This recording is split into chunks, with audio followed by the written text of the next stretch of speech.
जय जय रघुवीर समर्थ. समर्थ म्हणतात की दान धर्म करताना सुद्धा आपण आपली परिस्थिती बघून करा. समर्थ म्हणतात की घरातील लोकांना आधी समाधानी ठेवा. घरातील लोकांना काय हवाय काय नको आहे ते बघा. घरातील लोकांच्या इच्छा तृप्त करा. घरातील लोकांना समाधानी ठेवा.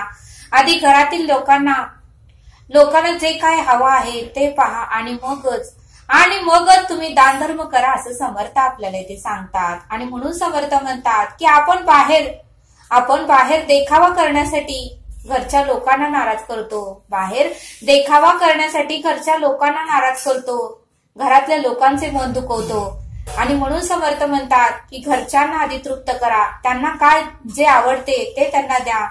मन त्यांचं तृप्त करा आणि मगच तुम्ही दान धर्म करा असं समर्थ आपल्याला इथे सांगतात. आणि म्हणून समर्थ म्हणतात की घरातील लोकांना उपाशी ठेवू नका.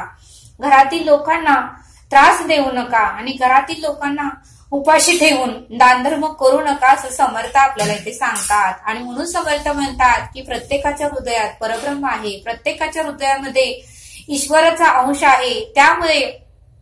त्यामुळे प्रत्येक व्यक्तीला तुम्ही समाधानी ठेवा. प्रत्येक व्यक्तीला तृप्त करा. प्रत्येक व्यक्तीला जे हवं आहे नको आहे ते द्या. आणि प्रत्येक व्यक्तीला जे काही ती मागत आहे ते तुम्ही द्या. आणि मगच आपली परिस्थिती बघूनच तुम्ही दान धर्म करा असं समर्थ आपल्याला इथे सांगतात. आणि म्हणून समर्थ म्हणतात की संत लोकांनीही तेच केलं. अखंड नामस्मरण केलं आणि जे काही त्यांच्याकडे होतं ते घरातील लोकांना तृप्त करूनच त्यांनी दान धर्म केलं असं समर्थ आपल्याला इथे सांगतात. आणि म्हणून समर्थ म्हणतात की परब्रह्म ईश्वर भावेचा भुकेला आहे. थोडं जरी शुद्ध भाव त्याला दिलं तर त्याला दुसरं काही द्यायची गरज पडत नाही. कारण या सृष्टीतील सर्व वस्तू हे परमेश्वरानेच तयार केलेल्या आहेत. या सृष्टीमधील सर्व वस्तू ह्या परब्रह्मानेच तयार केलेल्या आहेत आणि तेच आपण परब्रह्माला देतो. आणि म्हणून समर्थ म्हणतात की परब्रह्मानेच तयार केलेलं परब्रह्माला देऊ नका. परब्रह्माने जे काही तयार केलं नाही ते परब्रह्माला द्या. परब्रह्माला शुद्ध भाव हवा आहे. परब्रह्माला आपली भक्ती हवा आहे. परब्रह्माला आपलं प्रेम हवं आहे आणि ते तुम्ही परब्रह्माला द्या. ते ईश्वराला द्या. भगवंत परमेश्वर भावेचा भुकेला आहे असं समर्थांनी आपल्याला इथे सांगितलं. आणि म्हणून समर्थ म्हणतात की घरातील लोकांना आधी समाधानी ठेवा. घरातील बायकांना आधी समाधानी ठेवा. मुलांना समाधानी ठेवा. त्यांच्या इच्छा आकांक्षा तृप्त करा. त्यांना जे हवं आहे जे नको आहे ते तुम्ही द्या आणि मगच तुम्ही दान धर्म करा असं समर्थ आपल्याला ते सांगतात. आणि ते समजावून सांगण्यासाठी समर्थ आपल्याला एक बोध सांगतात. एका गावामध्ये एक महादेवाचं मंदिर होतं आणि तेथे एक मोठी अशी पिंड त्या मंदिरामध्ये होती. मोठी पिंड मंदिरामध्ये होती आणि महाशिवरात्रीचा दिवस होता. त्या दिवशी महाशिवरात्रीचा दिवस होता आणि गावातील सर्व लोकांनी ठरवलं की आज महाशिवरात्रीचा दिवस आहे. त्यावेळेस महादेवाचं आता दुधाने अभिषेक घालायचं. महादेवाच्या पिंडीला दुधाने अभिषेक घालायचं असं सर्व गावातील लोकांनी ठरवलं. आणि त्या दिवशी सर्वांनी महाशिवरात्री दिवशी उपवासही केला आणि सर्व लोकांनी घरातील व्यक्तींना नाराज केलं. घरातील व्यक्तींना तृप्त केलं नाही. घरातील व्यक्तींना विचारलंही नाही. पण त्या बऱ्याच लोकांनी घरातील लोकांना नाराज करून कळशीभर 2-2, 3-3 लिटर दूध घेऊन आले आणि महादेवाच्या पिंडीला अभिषेक घालण्यासाठी सर्व मंडळी महादेवाच्या मंदिरामध्ये आले. कारण तो दिवस फार महत्वाचा होता. तो दिवस महाशिवरात्रीचा होता. म्हणून समर्थांनी सांगितलंय की घरातील लोकांना नाराज करून भगवंताला देऊ नका. त्यावेळेस भगवंतही नाराज होतो. कारण भगवंत प्रत्येकाच्या हृदयात आहेत. मग सर्व बरेच गावकरी लोकांनी काही त्यांच्या ऐपतीनुसार 1 लिटर, 2 लिटर, 3 लिटर जे काही त्यांची ऐपत होती त्यानुसार दूध आणून महादेवाच्या पिंडीला अभिषेक घालण्यासाठी दिलं. पण ज्यावेळेस त्या पिंडीवर ज्यावेळेस दुधाचा अभिषेक घालू लागले त्यावेळेस मात्र ती पिंड भरून वाहिलीच नाही. बरेच गावातील लोकांनी दूध आणलं कानाकोपऱ्यातील सर्व लोकांनी मिळून दूध घेऊन आले। त्या दिवशी जे काही गावातील लोक होते त्या सर्वांनी दूध पिंडीवर वाहिलं, पण पिंड मात्र भरून वाहीच ना। त्यावेळेस मात्र सर्व लोकांना प्रश्न पडला की 10 लिटर दूध घातलं तरी पिंड भरून वाहत नाही, 5 लिटर दूध घातलं तरी वाहा नाही, 15 लिटर दूध घातलं तरी पिंड वाहतच नाही। काय झालंय हे काहीच कळना। महादेव आपल्यावर नाराज झालाय का काय? गावातील लोक चर्चा करू लागले, कारण ती पिंड भरून वाहतच नव्हती। त्यामुळे एकमेकाकडे बघू लागले। काही करावं काहीच कळना, कारण तो महाशिवरात्रीचा दिवस होता आणि ती अभिषेक घातल्यानंतर पिंड भरून वाहिल्यानंतर ते जे पिंड वाहिल्यानंतर जे दूध येतं ते दूध सर्वजण अभिषेक म्हणून पितात, पण त्या दिवशी मात्र पिंडीवर दूध जरी घातलं तरी ती पिंड काही भरून वाहिना। मग गावातील एकच आजी राहिली होती, ती यायची राहिली होती। त्या आजीने मात्र ती गरीब होती, पण घरातील सर्व लोकांना तिने त्या दिवशी स्वयंपाक केला, कुणाला उपवास आहे त्यांना फराळीचं केलं आणि सर्वांना तृप्त केलं। मुलांना तृप्त केलं, नातवांना तृप्त केलं, आपल्या सुनांना तृप्त केलं, आपल्या जे काही घरातील व्यक्ती आहेत त्या सर्व लोकांना त्या आजीने तृप्त केलं। सर्वांना दूध खायला दिलं, सर्वांना दूध प्यायला दिलं, कोणाला आवडतंय त्यांना सर्व काही करून घातलं आणि मग त्या आजीकडं फक्त सर्वांना देऊन तृप्त करून त्या आजीकडे फक्त पेलाभर दूध शिल्लक राहिलं। त्या आजीकडे मात्र पेलाभर दूध शिल्लक राहिलं आणि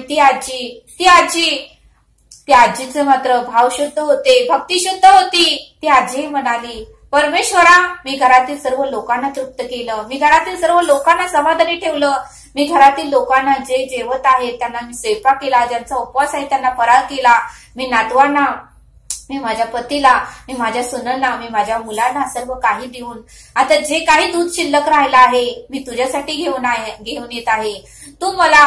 तू मात्र हे दूध घेऊन आनंद मान, कारण माझ्याकडे दुसरा पर्याय नाही। मी सर्वांना देऊन हे पेलावर दूध शिल्लक राहते, तेच तुझ्या अभिषेकासाठी मी घेऊन येत आहे, असं तिने महादेवाला सांगितलं आणि ती घरातून बाहेर पडली आणि ती महाशिवरात्रीचा दिवस होता, ती महादेवाच्या मंदिरात गेली आणि तेवढंच पेलावर दूध बघून गावातील सर्व लोक तिच्यावर हसू लागले।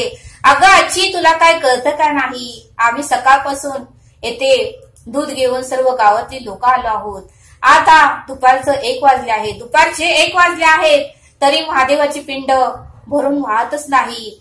मी 5 लिटर दूध घातलं, दुसऱ्या व्यक्तीने 10 लिटर घातलं, तिसऱ्या व्यक्तीने 15 लिटर घातलं, 20-30 असं लिटर आम्ही दूध घातलं तरी पिंड काय वाहतच नाही, पिंड काही भरून वाहतच नाही आणि तुझ्या एवढ्याशा पेलानं काय पिंड वाहणार?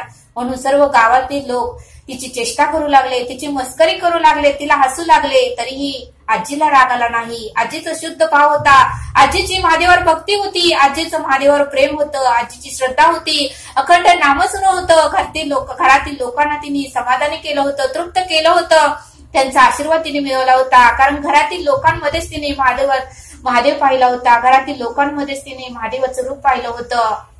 आणि ती आजी मात्र ती पेलाभर दूध घेऊन तिने महादेवाच्या पिंडीला अभिषेक घातला।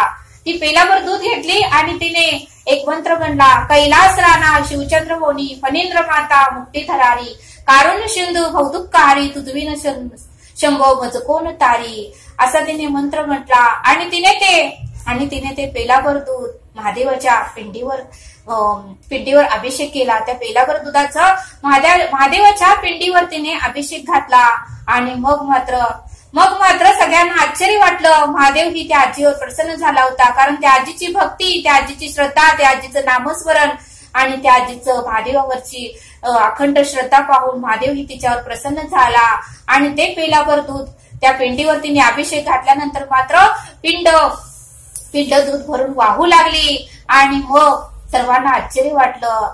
मग पिंड मात्र एवढी मोठी पिंड होती, पण एवढ्याशा पेलाभर दुधाने मात्र ती पिंड मात्र दुधाने पूर्णपणे वाहू लागली आणि 10 ते 15 घागरी दूध ते त्या पिंडीवरचा अभिषेकाने त्या 15 घागरी भरल्या। त्यावेळेस मात्र सगळ्यांना आश्चर्य वाटलं की आम्ही एवढं दूध घातलं, तर पिंड मात्र भरून वाहत नव्हती, पण आजीच्या छोट्याशा ग्लासने मात्र पिंड भरून वाहू लागली. म्हणून समर्थ म्हणतात की या बोधातून आपल्याला हे शिकायला मिळतं की देव भावेचा भुकेला आहे, देव भावेचा भुकेला आहे. म्हणून समर्थ म्हणतात की तुम्ही आधी घरच्या लोकांना तृप्त करा, घरच्या लोकांना समाधानी ठेवा, घरच्या लोकांना आनंदी ठेवा. कारण घरातील सून, घरातील आई, घरातील मुलगी हीच लक्ष्मी असते. आणि घरातील लोकांना नाराज करून तुम्ही बाहेर दानधर्म करू नका किंवा बाहेर देखावा करू नका, असं समर्थांनी आपल्याला ते सांगितलं. आणि म्हणून समर्थ म्हणतात की प्रत्येकाच्या हृदयात परब्रह्म आहे, ज्याच्या दृष्टी खालून गेले ऐसे काहीच नाही उरले. हा देव भावेचा भुकेला आहे, तो नेहमी आपल्याकडे पाहतच असतो, आपल्या हृदयातच तो आहे. आणि म्हणून समर्थ म्हणतात की देवाला फक्त भक्ती हवी असते, शुद्ध भाव हवा असतो, नामस्मरण हवे असतं आणि श्रद्धा हवी असते. हेच परमेश्वराला हवं असतं. तुम्ही देखावा करून किंवा घरातील लोकांना त्रास देऊन आणि त्यांना दुःख देऊन तुम्ही काहीही करू नका, असं समर्थांनी आपल्याला इथे सांगितलं.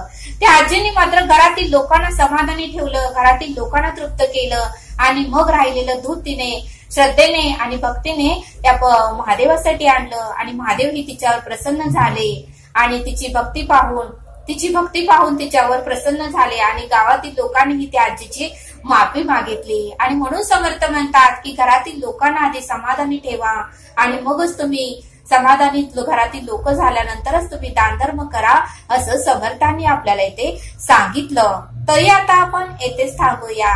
जय सद्गुरु. धन्यवाद.